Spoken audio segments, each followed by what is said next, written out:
Hello friends, welcome to the DBMS lecture series for the AKTU subject Database Management System, subject code BCS 50. We are going to discuss a very important topic, that is Unit 4, the Transaction Processing Concept. Myself welcome you all, Ritin Behel, Assistant Professor from ABES Engineering College, Ghaziabad. So today's topic, we are going to discuss about Transaction Processing Concept. Now, what is the Transaction Processing Concept? In the earlier lectures, we have also seen that we are discussing about important factors, what were the atomic states, acid properties. Now today, we are going to discuss about a very important concept, that is testing of serializability. That is the core of any kind of a transactions. For example, we have S1 here and we have an S2 here. So what we want, read here, write here, read here. And after this thing, we want to write here and something like this. So this is a serial order of execution. We don't want something like this. S1 goes S2, read, then write, then read and write. But in the last video lecture, we have seen that this is an ideal solution, that is interleaving it. But how we can make it from this figure to this figure, that is the serializability. How we can do that? By the two methods, the conflict serializable schedule and the view serializable schedule. In this lecture, we are going to discuss about the two positioning concept. How do we achieve and check whether a given schedule is conflict serializable or not using the technique called precedence graph and the topological sorting. The view serializable will be discussed in the next lecture with example. So let's see and progress. Testing for serializability. Now, in any kind of a transactions, we want to see that any kind of lectures we have seen that if we have a schedule 1, schedule 2, schedule 3, what is the main important point is we want this schedule to occur in a serial order. Means that they are using some same kind of a data items. So without putting any kind of a conflict, we wanted to make sure that which one to execute first, after that, and after that. So that is a serial order of checking. It has an objective to achieve concurrency control. What is the concurrency?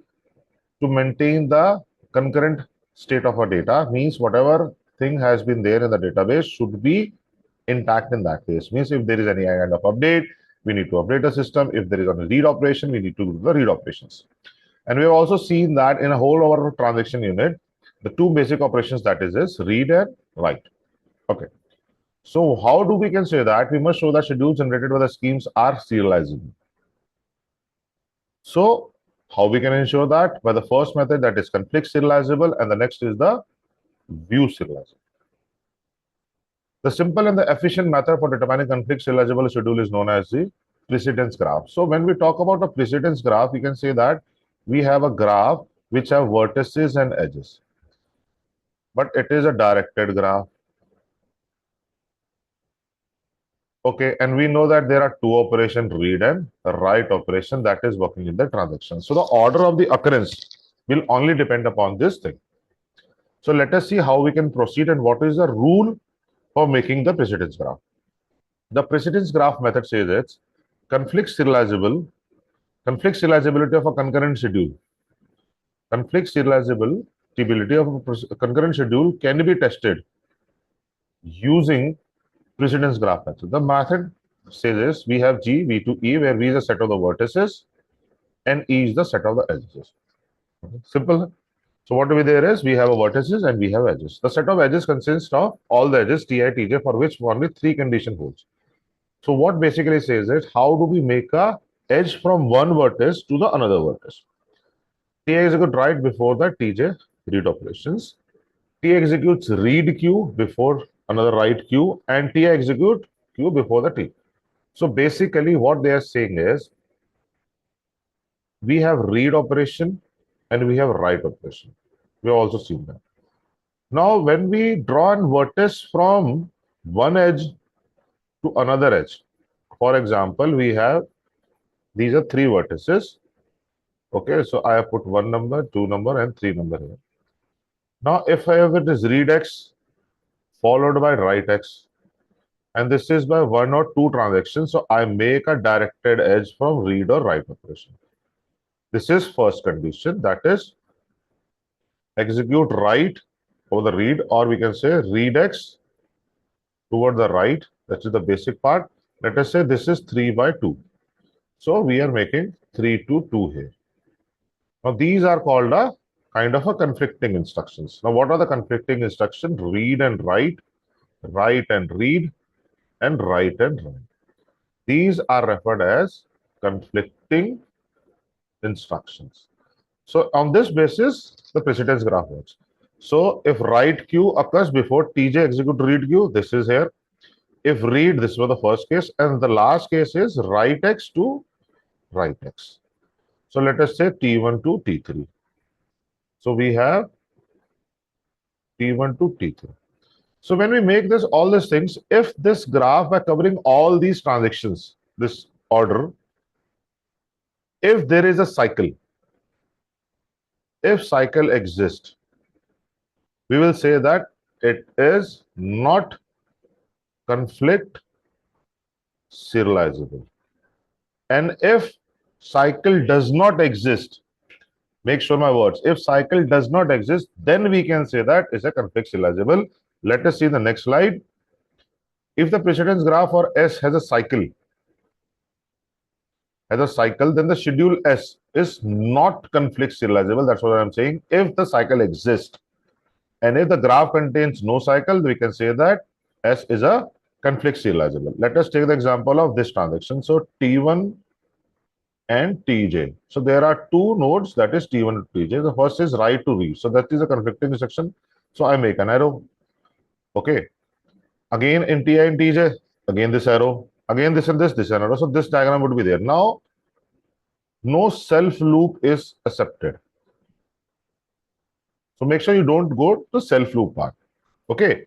For example, I have Ti, I have Tj, I have read X, write X, read X.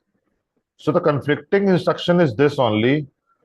This is not valid. Okay. So we'll not make a self loop, because every time we make a self loop, we'll not able to find a cycle.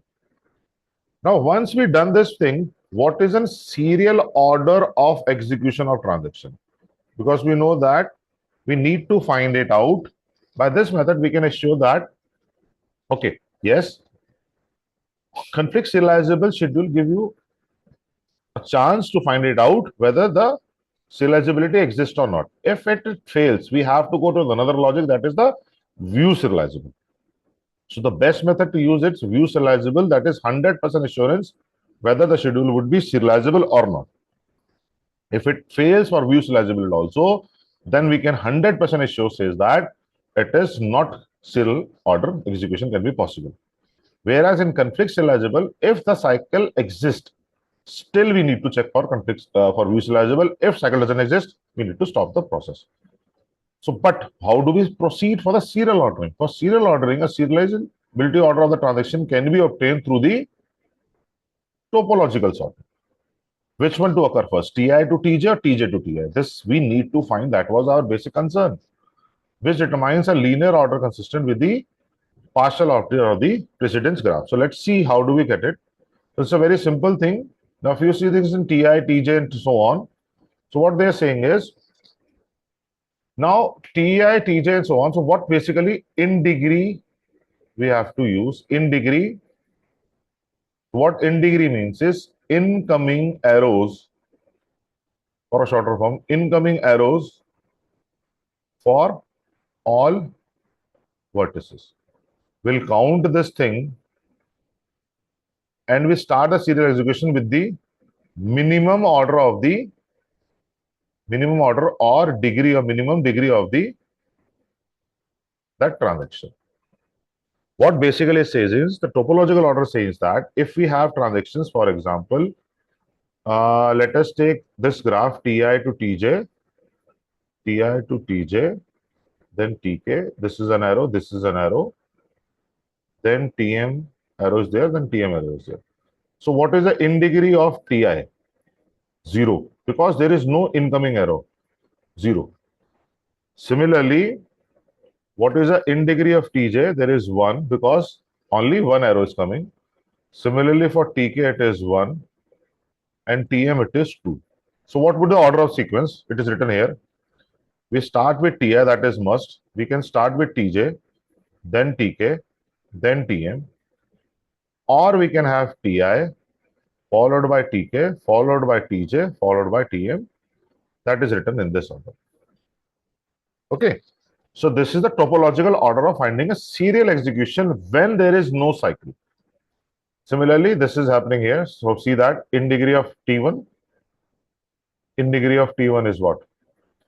0, T2 is what? 2, and T3 is 1. So serial order would be T1 followed by T3 followed by T2 for this figure. There is only one order. There is no arrow for T1, no arrow. For T2, there are 1 and 2 arrows, and T3, there is 1 arrow. Okay, so this is what they have seen. See, this is an answer T1, T3, and T2. So I'll conclude on this for this video lecture. Today we have seen that how do we make a precedence graph. For precedence graph, we need a vertex and an edges.